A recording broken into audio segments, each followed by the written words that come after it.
Olá, você leitor do ContiNet que nos acompanha aqui pela TV ContiNet. Hoje o meu convidado é o deputado federal Léo de Brito. Seja muito bem-vindo, obrigado por aceitar nosso convite, Léo. É um prazer, né, de estar aqui com vocês. Queria fazer uma saudação especial a todos os internautas e parabenizar pelo trabalho belíssimo que vocês fazem aqui na Imprensa Criando. Léo é advogado e professor de Direito da Universidade Federal do Acre e está no segundo mandato, né, como deputado federal pelo Partido dos Trabalhadores do Acre, o PT.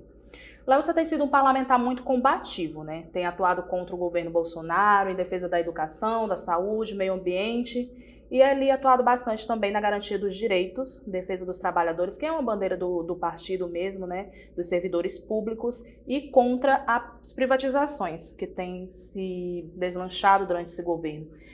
Na educação, você tem lutado muito a favor da manutenção, né, dos orçamentos das universidades federais, dos institutos. E eu queria que você falasse um pouquinho dessa sua luta pela educação, né, que está pedindo também a suspensão da cobrança do FIES durante a pandemia, junto com a deputada Perpétua, tem atuado bastante nisso. Eu queria que você falasse um pouquinho dessa defesa das universidades, da educação no geral. Olha, hoje eu estou na presidência da Frente Parlamentar em defesa das universidades públicas, né, e não poderia ser diferente. A minha militância política ela vem do movimento estudantil, inclusive eu fui presidente do Centro Acadêmico de Direito na Universidade Federal do Acre, participei da Federação Nacional dos Estudantes de Direito, então é uma luta, participei de vários congressos da UNE, então é uma luta que já é uma luta de vida, né? A luta pela educação de qualidade, a luta pelas universidades e hoje na condição de já há 14 anos professor efetivo da Universidade Federal do Acre. E esse momento é um dos piores momentos que as universidades estão vivendo. Nós temos aí, tivemos inclusive ministros que disseram que as universidades brasileiras produzem balbúrdia, né? Que as universidades brasileiras, o governo é um governo que infelizmente ele nega a ciência. E isso ficou muito claro agora na pandemia. Ficou muito claro agora recentemente quando houve um corte de 95% no orçamento da Ciência e Tecnologia. Nós estamos, inclusive, na Comissão de Ciência e Tecnologia, tentando fazer com que a lei que desburocratiza, que descontingencia os recursos do Fundo Nacional de Ciência e Tecnologia, ela seja cumprida pelo governo que não quer cumprir. E o ataque às universidades ele é muito forte. Tanto o ataque a professores, pelas suas opiniões, que foi feito logo no início do governo do Bolsonaro, e aí o Supremo Tribunal Federal reafirmou a autonomia das universidades, o ataque à própria autonomia das universidades na medida em que o governo, inclusive, não tem nomeado os primeiros colocados nas eleições para reitores, o ataque que é feito agora aos bolsistas. Nós tivemos o problema com as bolsas do PET, que é um programa importantíssimo de aplicação de conhecimentos na universidade, e eu estava à frente dessa luta também. Agora nós temos as bolsas de iniciação à docência e também as bolsas de residência pedagógica, que é a formação dos professores que vão estar nas escolas com as crianças, com os adolescentes, e que são formados nas universidades e dependem dessa bolsa, inclusive para a sua prática docente nas escolas. Agora nós tivemos aí um atraso no mês de outubro e elas estavam comprometidas para o mês de novembro e dezembro, e agora nós fizemos um trabalho ali junto com a bancada, principalmente a bancada do Partido dos Trabalhadores e da oposição, pela aprovação do PLN 1731, que foi aprovado ontem. Então, né, foi uma grande vitória que nós tivemos aí em relação a essa situação das bolsas. E o principal delas, Nani, que é a questão dos orçamentos das universidades, né? O investimento, por exemplo, na UFAC, nós tivemos aí 16 milhões a menos. Os investimentos na UFAC foram praticamente a zero nesse ano. A UFAC, nós vamos voltar agora às aulas presenciais. Se tivesse voltado agora nesse ano, não teria condição de voltar por conta... A reitora, inclusive, falou muitas vezes que provavelmente não voltaria, né? Não voltaria. Poderia até fechar por conta do funcionamento, porque precisa pagar luz, precisa pagar segurança, precisa pagar água, precisa pagar os serviços que são necessários para o retorno das aulas presenciais. Então, eu como professor assumi essa bandeira, não só em relação ao contingenciamento, mas também ao bloqueio, porque recursos foram bloqueados e foram sendo aos poucos liberados, né? E para garantir para o ano que vem também, né? Então, nós estamos na discussão do projeto de lei orçamentária anual para o ano que vem e a gente precisa garantir esses recursos para a universidade. E junto com isso, é importante dizer que, graças a esse momento crítico, a gente sempre diz que é nesses momentos difíceis que a gente conhece os verdadeiros amigos. Então, eu vou agora botar a parte das minhas emendas de bancada, ela será destinada para o FAC, né? Nós vamos ter aí, estamos só finalizando, mas nós vamos ter aí um investimento de mais de 10 milhões que nós vamos colocar para o FAC, né? Já estou anunciando aqui em primeira mão, né? É o primeiro lugar onde eu estou anunciando. Nós vamos colocar esse recurso para ajudar o FAC nesse momento tão difícil que o FAC está passando. E as universidades, Nani, 80% da produção científica que nós temos são das universidades públicas. As universidades que estão melhores ranqueadas são as universidades públicas. Agora, recentemente, a Universidade Federal de Minas Gerais está desenvolvendo aí uma série de vacinas que servem, inclusive, ao mesmo tempo para gripe, para H1N1 e para Covid-19. Então, a produção científica brasileira é uma produção de excelência, né? Eu estou fazendo um doutorado hoje na UNB, né? Um doutorado de excelência, né? Nós temos investido fortemente nisso e acreditamos que não existe nenhum país no mundo que tenha se desenvolvido, que tenha conseguido atingir a condição de um país desenvolvido se não investiu nas universidades federais. Mas, infelizmente, o que nós temos visto aí é uma verdadeira perseguição do governo Bolsonaro às universidades federais e nós estamos na linha de frente combatendo isso. Léo, além da educação, a saúde pública ela tem enfrentado muitas dificuldades, né? Ela é um grande percalço aí em muitos governos, mas a pandemia nos mostrou a importância, né, de nós equiparmos o SUS. Como que tem sido o seu mandato atuando referente à saúde pública? Olha, primeiro, a grande prioridade foi a pandemia, né? Eu reassumi o mandato há pouco mais de um ano e a questão da pandemia era prioridade zero, não tinha jeito, né? Lutar pelas vacinas. Infelizmente, o governo estava lento, negou a vacina, negou mais de 70 milhões de doses de vacina da Pfizer no ano passado. Isso poderia ter salvado milhares de vidas, a CPI comprovou isso. Então, a gente foi para cima, cobrando do governo federal a questão das vacinas. Colocamos, inclusive, recursos nossos, disponibilizamos recursos das emendas para a saúde para a aquisição de vacina e está comprovado, né, Nani? Está comprovado que foi a vacina. Se a pandemia hoje, nós baixamos o número de casos e baixamos também o número de pessoas que estão morrendo, se deve exatamente à vacinação da população. Então, nós fomos para cima dessa situação, fiscalizamos o processo também, porque tinha fura-fila, questão de fura-fila, nós cobramos isso no Ministério Público, nós cobramos também as responsabilidades relacionadas a recursos públicos, a vencimento de vacina do governo federal, a vencimento inclusive, a remédios que foram comprados que não serviam para a Covid-19, que também venceram. Então, foram milhões em recursos públicos que foram literalmente pelo ralo aí. E a nossa preocupação, e como você disse, o SUS mostrou a importância que ele tem. E dentro disso, nós temos que ter algumas ações que são importantes, porque, infelizmente, Nani, em 2016 foi aprovada a emenda constitucional 95, que é a do teto. E essa emenda constitucional 95, ela congela os investimentos em saúde durante 20 anos. Eu votei contra, o senador Jorge Viana, naquele momento, votou contra, Angelinho, Cibá, vários da bancada votaram contra, porque a gente sabia que isso ia, por exemplo, atingir as universidades na questão da educação, e está acontecendo, e ia atingir o Sistema Único de Saúde. Então, nós estamos vendo aí, inclusive, situações de pessoas que estão nos corredores, sofrendo aí nas macas, em corredores. Nós estamos vendo falta de médicos em vários lugares. Hoje, infelizmente, nós temos um subfinanciamento da saúde. Nós precisamos de mais investimento na saúde, precisamos premiar o SUS e precisamos, Nani, premiar também os profissionais. Eu entrei com um projeto de lei para garantir a questão das 30 horas para os profissionais da enfermagem, né? Os enfermeiros, técnicos e auxiliares de enfermagem, né? Entrei com um projeto, inclusive, para garantir o piso salarial de 7 salários mínimos para esses profissionais, que foram grandes heróis na pandemia, assim como foram os professores, como foram os médicos, como foram os profissionais da segurança pública, que não pararam, literalmente não pararam nessa situação. Então, a gente tem agido fortemente para mostrar, olha, o SUS é importante.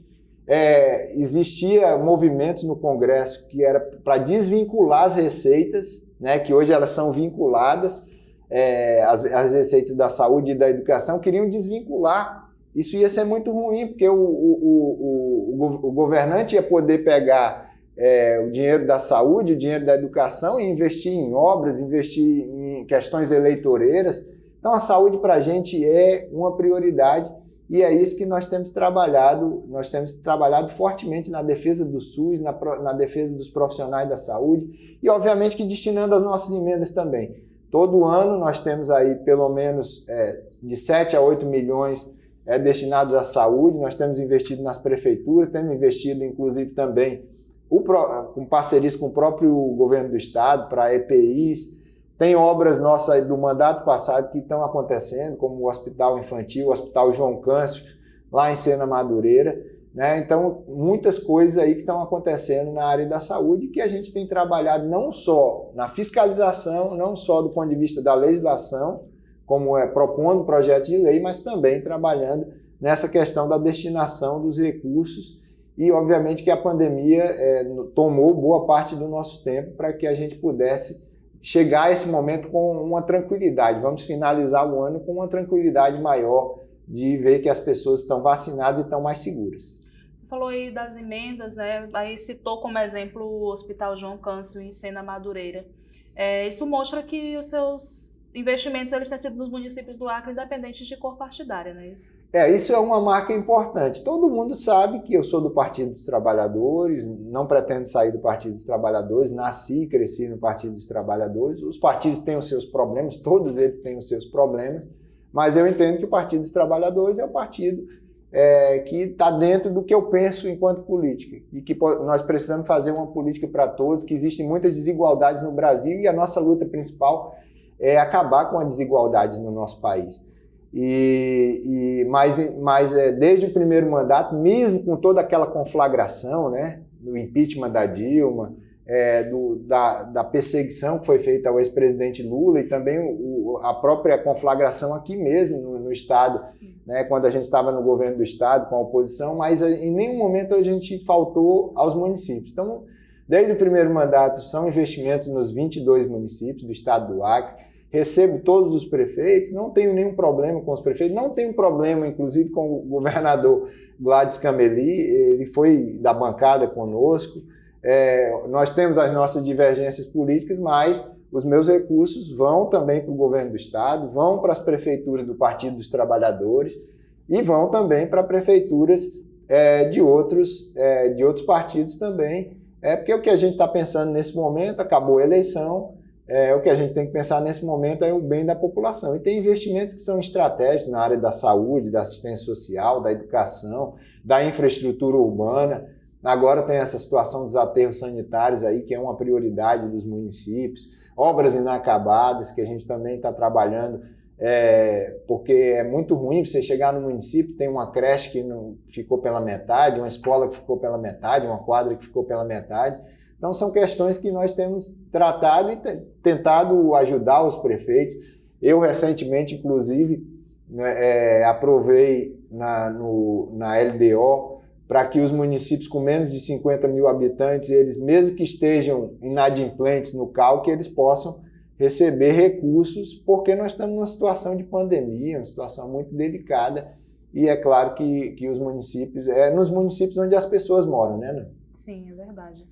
Deputada, eu queria que você falasse agora a respeito da reforma administrativa. Qual é a sua posição com relação à PEC 32? Olha, primeiro assim, eu sou a favor de que o serviço público, eu sou servidor público há 14 anos, já fui secretário de Estado, inclusive tive a experiência de ser secretário no segundo mandato do ex-governador Jorge Viana, de 2003 a 2006, Entendo que o serviço público ele precisa ser melhorado, precisa ter mais eficiência. Isso já foi garantido pela emenda constitucional lá atrás, a emenda constitucional 19, o princípio da eficiência. Ou seja, nós precisamos fazer muito com baixos custos, gastando menos, né? E, obviamente, que isso passa também pela questão do servidor público. E, na verdade, essa reforma administrativa, ela se vende dessa maneira, mas, na verdade, ela não é isso, né? Como é que você vai valorizar o serviço público se você tira a estabilidade do servidor público? E aí eu quero citar 2 exemplos. O caso do servidor Luiz Ricardo Miranda, que denunciou a propina da vacina, a situação da vacina, né, do superfaturamento da Covaxin. Se ele não fosse um servidor estável, tinha passado, a boiada tinha passado. A mesma situação do delegado Saraiva, que denunciou o escândalo de corrupção no Ministério do Meio Ambiente, o envolvimento, inclusive, do ministro de Estado. Então, o que foi interessante nesse debate todo é que todo mundo se conscientizou que a estabilidade ela não é a estabilidade do servidor, essa estabilidade ela serve à sociedade, porque um servidor estável ele denuncia corrupção, ele consegue se desenvolver numa carreira. Eu posso dizer que quando eu entrei em 2007 eu era um professor. Hoje, em 2021, eu sou outro professor, eu tenho melhores condições, mais conhecimentos, mais domínio da sala de aula. Então, se você desenvolve uma política de gestão, inclusive de valorização, de aperfeiçoamento permanente dos servidores, isso aí vai dar certo e isso vai chegar na população. Porque quando a gente pensa na reforma administrativa, a gente não está pensando no servidor, não está pensando na gestão pública, a gente está pensando na população, que precisa de um bom serviço de educação, de saúde, de assistência social, de segurança. Então, tudo isso são questões importantes. O governo, infelizmente, mandou uma reforma administrativa que prevê exatamente o contrário disso. Tem situações que são escabrosas, a possibilidade de contratação de temporários por 10 anos. Então, professores, enfermeiros, médicos, se o governo, com essa reforma administrativa, se o governo quiser contratar todo mundo temporário, ele vai poder contratar.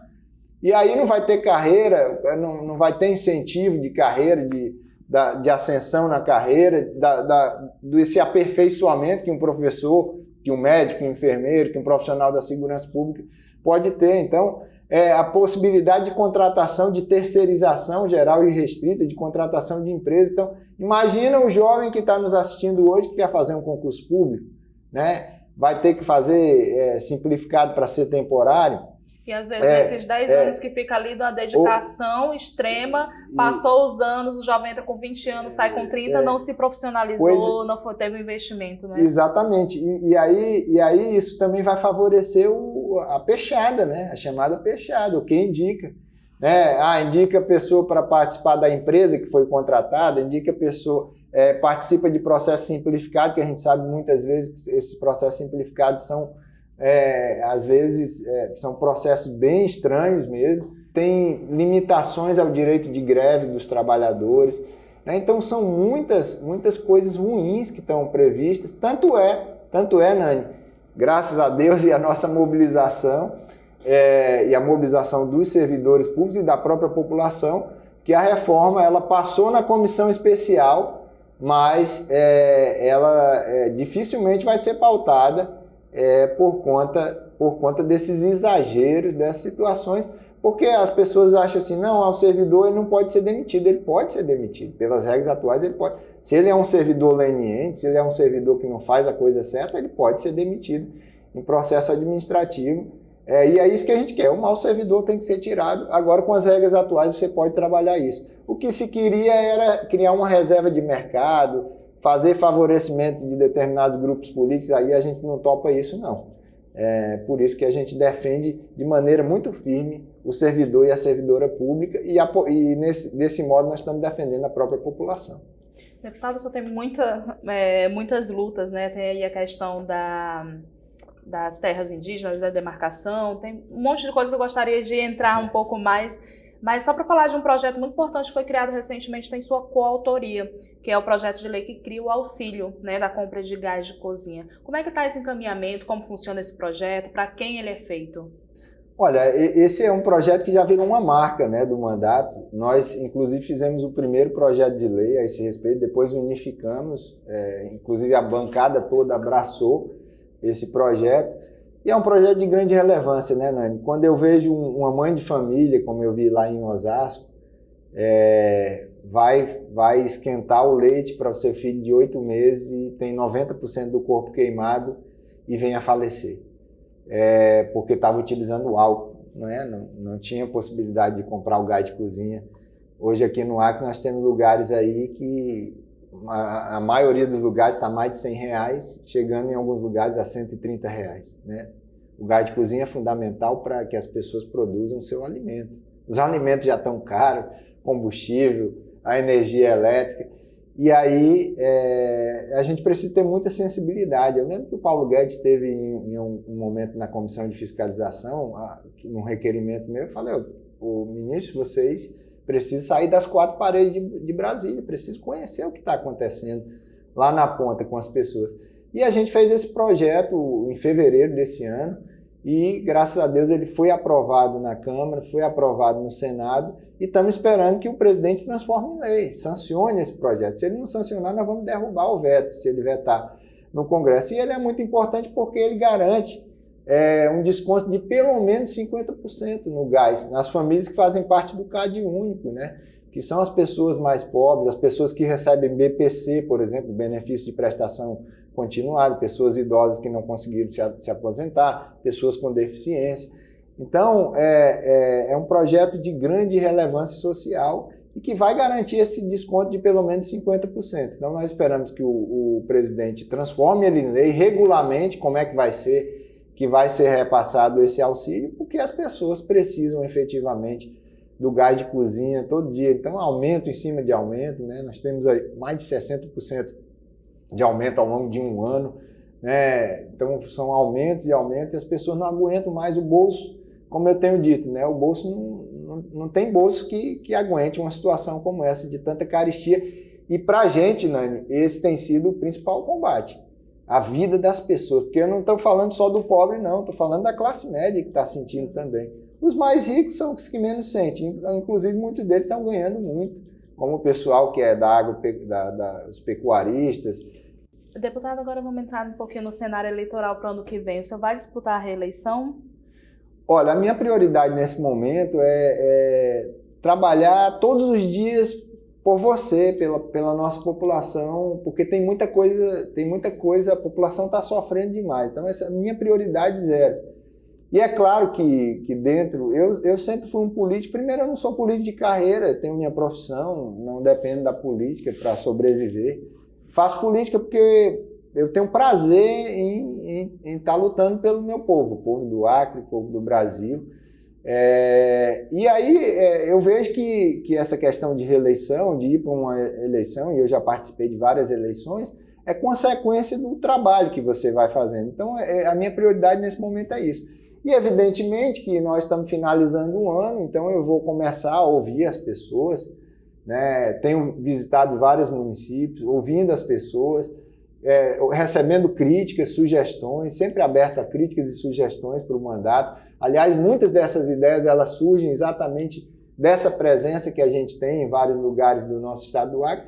E, obviamente, que se elas considerarem que seja importante, eu estou disposto a ser candidato à reeleição, estou à disposição do meu partido e também desse projeto político que nós temos aqui no Acre e no Brasil, né, que vai ser capitaneado pela candidatura do ex-presidente Lula. Enxergam um bom momento que o Brasil viveu quando Lula era presidente, que tinha crescimento econômico, que tinha emprego, que a fome tinha sido varrida do país, que o Brasil era respeitado internacionalmente, que a inflação era baixa, né, que o Brasil pagou a sua dívida com o FMI. Então as pessoas lembram disso.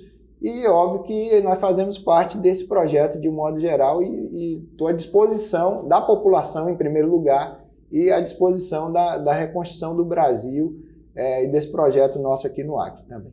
A gente sabe que o PT está ainda formulando a situação das eleições do ano que vem, mas provavelmente o Jorge Viana venha para o Senado. já pleitearam seu nome para uma reeleição, que é um nome forte para vir como candidato e formar essa chapa. Mas o cenário de governo, o PT ainda não tem nenhum nome. Mas eu queria que você dissesse o que você acha do campo progressista que está, né? O PSOL está com o Nilson Euclides, né, como pré-candidato. O PSB tem ali o Genilson Leite. Você acha que o caminho para o PT seria formar uma aliança com esses nomes, até com o próprio Petecão, que está se chegando ali para o campo progressista? Como você está enxergando esse cenário para governo? Olha, primeiro, o nosso plano A, primeiro, Jorge Viana é candidato majoritário, então essa questão ainda não está definida. Então, o nosso plano A é Jorge ou para o Senado ou para o governo. Então, não dá para... Nós entendemos a legitimidade, o Genilson já se lançou, o pessoal lançou o nome do meu colega, professor Nilson Euclides, são bons nomes que estão colocados. O Petecão, aí ao centro, lança a candidatura dele ao governo. Nós, inclusive, eu acho que uma coisa importante é que a gente está unificado, né? O PT não tem mais aquelas arestas, tinha muitas arestas até um tempo atrás, então a coisa está bem unificada. O Jorge, nesse momento, nos lidera nesse processo e nós temos conversas num espectro muito maior do que era a Frente Popular, inclusive com o próprio Petecão, com o próprio MDB, né? Então nós temos conversações amplas nesse sentido. Agora, o nosso plano A é essa definição. Se o Jorge, se nós conversando com a população, conversando com as forças políticas, entendendo que o Jorge deva ser o nosso candidato ao governo, será ele o nosso candidato ao governo. Caso haja uma definição pelo nome ao Senado, ele vai ser candidato. Isso aí a população pode saber que Jorge Viana, aliás, diga-se de passagem, eu sempre digo para as pessoas, como é que nós temos o melhor quadro político do estado do Acre, que é o Jorge Viana, com tudo que ele acumulou nacionalmente, localmente e internacionalmente. Hoje está na COP26, lá em Glasgow, na Escócia, fora de um mandato. Então, o Acre precisa desse mandato. Então, Jorge é candidato ao Senado ou ao governo e, obviamente, que nós vamos tomar essa definição aí, provavelmente, até o início do ano. E, obviamente, se optarmos pelo Senado, nós vamos ver qual é a melhor opção de apoio ao governo do Estado. Não estaremos com Gladys Cameli e com o campo de Bolsonaro no estado do Acre. Então, isso tem que ficar muito claro. Nós vamos ter uma candidatura para competir, vamos apoiar ou vamos ter uma candidatura para competir com o atual governador Gladys Cameli. Quando dois candidatos apoiados pelo campo do Bolsonaro foram para o segundo turno, o PT fez a opção de não apoiá-los. Tá certo. Então, deputado, muito obrigado por aceitar nosso convite. Espero que a gente possa se encontrar novamente. Parabéns pelo seu mandato. Tá bom? Se quiser deixar um recado para a população. Muito obrigado, Nani. Parabéns à equipe da Contilnet, que tem feito um trabalho belíssimo. Não é à toa que tem uma das maiores audiências do estado do Acre. Eu agradeço também, inclusive, pela divulgação que é feita do nosso mandato. E dizer para as pessoas que a gente vai continuar fazendo esse mandato assim, com seriedade, com o pé no chão, conversando com as pessoas e principalmente lutando pelas pessoas. O meu lema é lutar pelas pessoas todos os dias, principalmente nesse momento que as pessoas estão sofrendo tanto pela ausência de governos. Então a gente tem cumprido esse papel. Nós temos o papel de fiscalizar, nós temos o papel de legislar, nós temos o papel de trazer recursos. Então eu procuro cumprir essas três coisas. Não trabalho só com uma coisa, a gente trabalha e são muitas causas, são muitas as causas, são muitos desmontes, os problemas que nós estamos tendo e nós vamos continuar nessa mesma firmeza, nessa mesma pegada, lutando por você todos os dias.